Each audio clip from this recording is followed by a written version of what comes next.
ଆଜି ଜବରଦସ୍ତ ଏବଂ ଧମାକାଦାର ଏପିସୋଡ ଦେଖିବେ। ଭିଡ଼ିଓକୁ ସମ୍ପୂର୍ଣ୍ଣ ଦେଖନ୍ତୁ।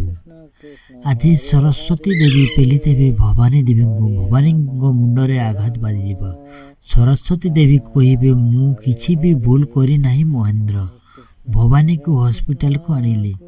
ତ୍ରିନାଲି କହିବେ, କିଛି ବି ହେବ ନାହିଁ ବାପା। ସରସ୍ୱତୀ ଭବାନୀ ଦେବୀଙ୍କୁ ପିଡ଼ିଦେଲା।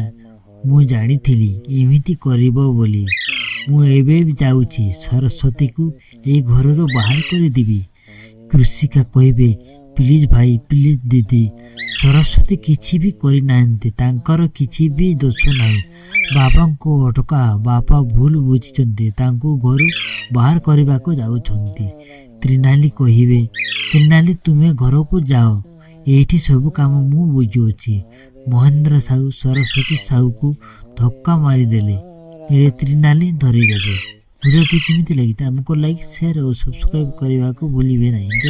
ଫୁଲ୍ ଭିଡ଼ିଓ ଦେଖିବା ପାଇଁ ଆମକୁ ଲାଇକ୍, ସେୟାର ଓ ସବସ୍କ୍ରାଇବ୍, କମେଣ୍ଟ କରିବାକୁ ଭୁଲିବେ ନାହିଁ।